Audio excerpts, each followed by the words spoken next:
This podcast is brought to you by GoMoto, the service lane kiosk that grows your business. Want to increase revenue, improve the customer experience, and maximize service efficiency? Visit GoMoto.com to learn more. GoMoto.com. Want to dive deeper into the topics you hear about on Daily Drive? We're offering listeners a special offer, 20% off a 1-year Automotive News digital subscription. That gets you access to all of our news, information, and analysis made for automotive industry leaders like you. Go to autonews.com/Daily Drive promo to redeem. Welcome to Daily Drive for Thursday, November 16th, 2023. I'm Jake Neer with Automotive News in Detroit. And I'm Kellen Walker in Las Vegas. Jamie is at the LA Auto Show, and we'll catch up with him from the floor in a minute. But first, we're calling it GM workers ratify the UAW's contract with the automaker. Workers at Mack Trucks also ratify their contract. And the NTSB wants anti-speeding technology in new cars. Plus, we'll dive deeper into GM workers' historic ratification vote with our own Lindsay Van Hully. There's some, I think, dissatisfaction among some of those more veteran workers that, those increases are not as high as they are for, people who are newer to the company. Let's run through all the news you need to know to keep up in the auto industry. Well, it was looking pretty close even within the last 24 hours, but enough hourly workers at General Motors have voted to ratify the UAW's tentative contract agreement with the automaker. Overwhelming support from workers at parts depots and a joint venture battery plant, who will get the largest raises, made up for no votes from 53% of employees at assembly, metal, and propulsion plants. The agreement passed by a margin of 55% to 45%, winning by nearly 3,300 votes out of more than 35,000 cast. That's according to a count posted by the UAW. The union declined to immediately comment this morning. GM declined to comment until the union declares that the deal has been approved.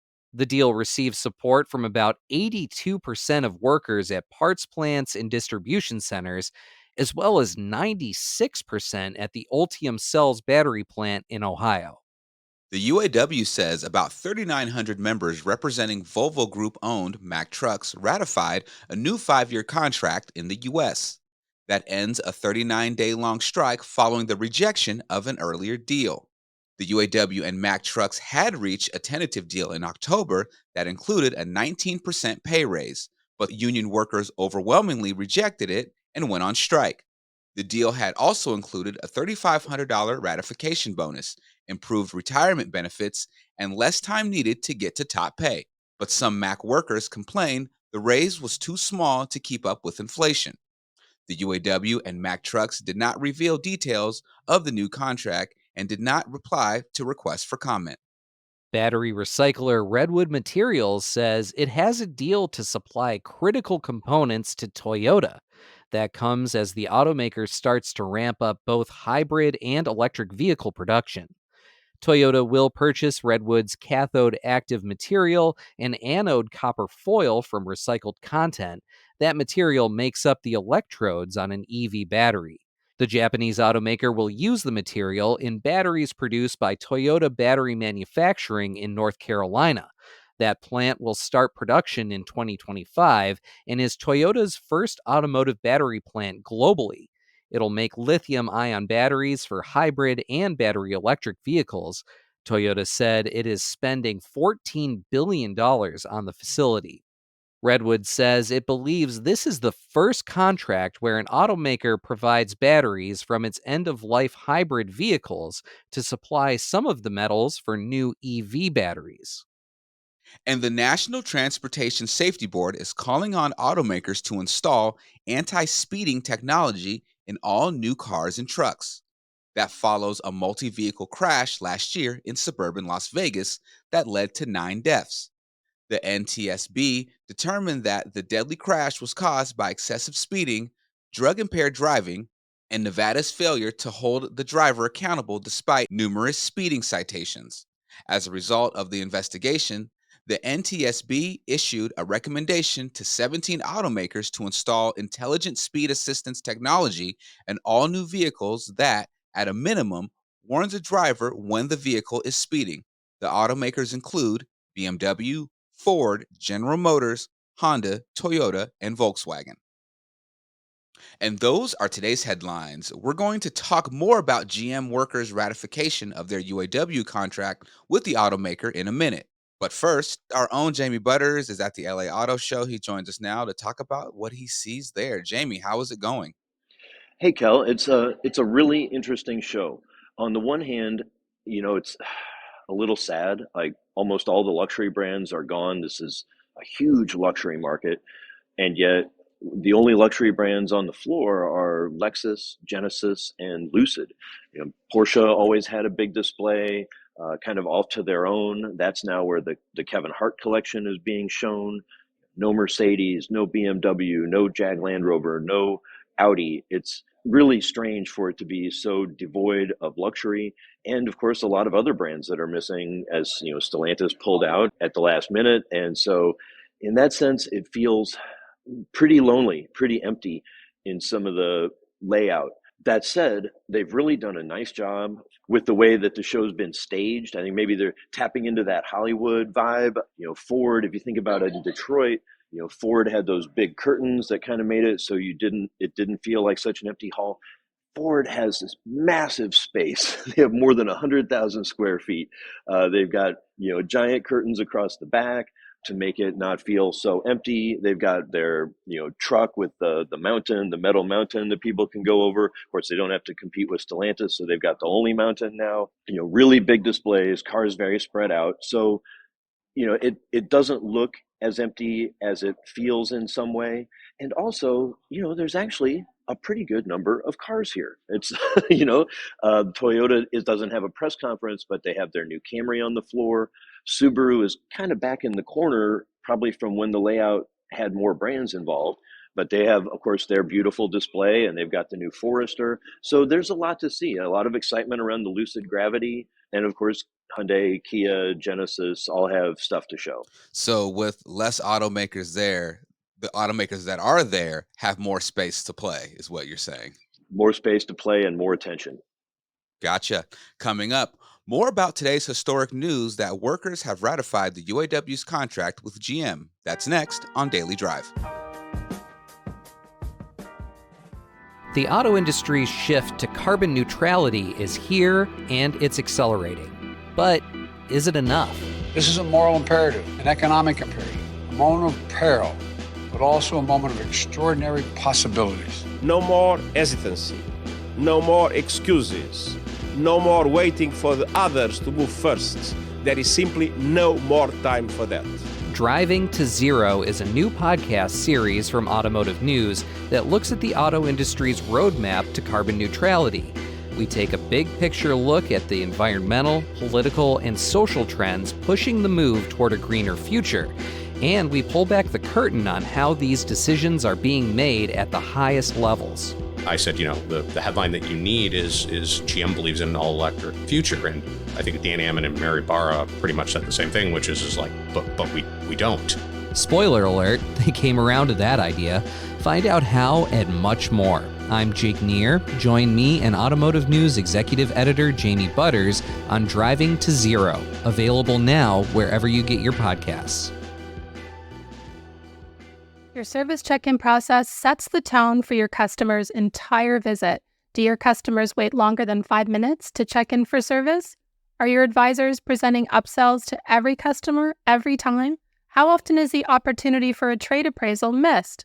When your service drive gets busy, these inefficiencies directly impact revenue. Give your customers the option to handle the entire check-in process themselves, from appointment scheduling through final confirmation in under 2 minutes. Customers have the experience they want while selling themselves, which means your advisors are freed up to focus on profit-producing activities. It's a win-win for CSI and your revenue. Introducing a smarter service lane, GoMoto is the self-service kiosk designed to grow your business. If you're ready to start increasing revenue, improving the customer experience, and maximizing service efficiency today, visit GoMoto.com. That's GOMOTO.com. Welcome back to Daily Drive. I'm Jake Neer with Kellen Walker. 1 down, 2 to go. With General Motors workers ratifying their new contract, the UAW has cleared perhaps its biggest hurdle in getting deals finalized with the Detroit Three. Lindsay Van Holy covers GM for us at Automotive News and has been covering the ratification votes as they come in. I reached her today after the voting results had all come in at her home office near Lansing, Michigan. Lindsay Van Holy, welcome back to Daily Drive. Thanks for having me. Big news that we're just sort of wrapping our minds around now. That we can say at this point that GM workers have ratified this contract between the UAW and General Motors. Tell us just sort of what we know at this point and what the big news is.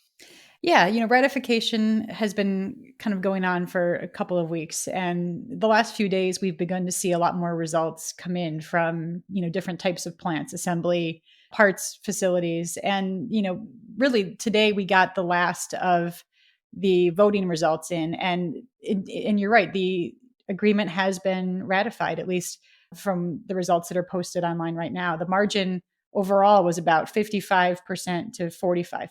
And that includes both production workers and skilled trades workers at, its assembly plants, parts distribution centers, components facilities, battery operations, really across the GM operation. Yeah, things were looking a little bit dicey for a minute there, even within the last, day or so. We on Daily Drive talked about how, 7 out of 11 assembly plants had turned it down as of yesterday. Talk a little bit about that and the fact that there was a little bit more resistance or concern coming from assembly workers, it seems like, in this entire process. Yeah, I mean, it has been a very close vote, and it became kind of evident yesterday morning that it looked like it was going to be close. It was going to be difficult to say with any certainty whether passage was going to happen, and that was because we saw a number of results come in from some of the big assembly plants that had voted it down, and kind of throughout yesterday, waiting for more results to come in. That was kind of the thought at that point, and then we got a couple of results in from the Arlington assembly plant in Texas, where 61% of workers supported the deal. And a little bit later, results came in from the Ultium Cells joint venture battery plant in Ohio, where workers supported it, over 90%. So seeing those results come in and noticing how that was pushing the vote margin a little bit above that majority that was needed began to become a little bit more possible that we would see the vote ultimately ratified. But throughout the process, it has still been very close. So is it fair to say that there is sort of a bit of a split between workers who have been, especially at assembly plants, longer, who maybe get a little bit less out of this deal than those who maybe are newer or work at the parts warehouses, ones that get more out of this deal? Is that one of the threads that sort of led us to what we're seeing in these vote totals? I think so. And that's partly a factor of how the tentative contract agreement was structured, because there are a lot of gains for workers at parts facilities and components facilities that have been on a lower wage scale that under this agreement would be moved up to the main, manufacturing production wage scale. So that would mean, bigger increases for them to get to that place. For workers at, assembly plants or those who have been with GM for a long time, some of them maybe are already at that top rate. Some might be nearing retirement. And I think there's, a group of workers, many workers who were looking for more increases to retirement benefits. So the way that it's structured, there are certainly gains for workers who are newer to GM, who came in after, pensions were no longer offered and wanting to be able to match the same kind of wage scale as, people who've been with GM longer. And on the other side, there are those who just think that perhaps there could be more for them in it than ultimately there was. Yeah, it's interesting to me seeing the amount of resistance to this contract, considering the fact that, I mean, it really as Sean Fain with the UAW has said time and time again, these are historic gains for the UAW, that they won more than most onlookers, if not all onlookers, thought that they would in this contract agreement. I just wonder what workers thought they could get out of GM and maybe other automakers for workers outside of just GM who are voting no on these contracts. What do they feel like they can actually squeeze out of a contract if it weren't ratified? I mean, I guess it just it seems like they got just about all they could practically expect to get.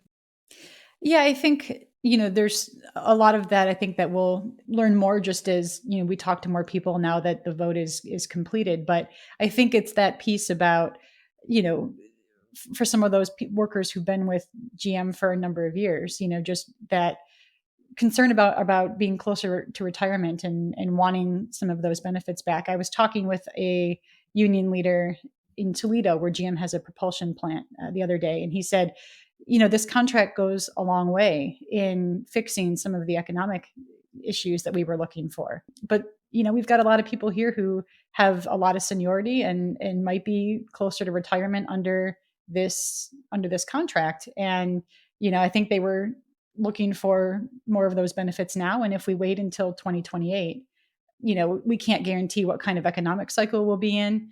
We don't know what the environment's going to be like to be able to negotiate for some of these things. And now might be the opportunity to go and fix some of those.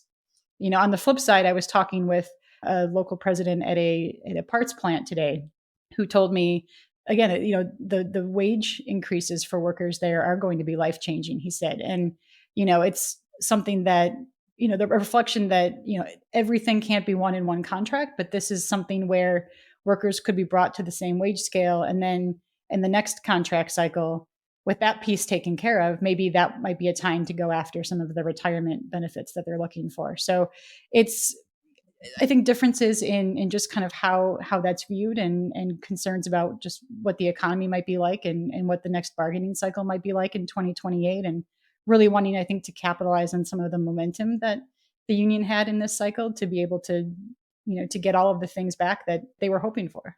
Speaking of looking ahead, 2 automakers left to go. GM is the first. Are you hearing anything about what this might mean for voting for those ratification processes that are already underway?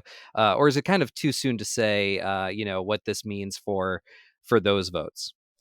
GM was the closest of the 3, as far as we can tell. Earlier this morning, the vote margins in favor at Ford and Stellantis were sort of a 2-to-1 split. So it was a much more support for ratification at those 2. Well, we'll have more news soon, I'm sure, on those. Lindsay Van Holy, thanks so much again for joining us on Daily Drive, and thanks for the amazing work on throughout this entire process of voting and the talks as well. Thanks, Jake. That's Daily Drive for today. I'm Jake Neer, in for Jamie Butters. And I'm Kellen Walker. Thanks to automotive news journalists Jerry Hirsch and Audrey LaForest for their reporting for today's podcast. You can get the latest news on UAW ratification votes, tech and innovation, and everything happening in the auto industry at autonews.com. Come back tomorrow for a conversation about how service advisors can build relationships and trust with customers.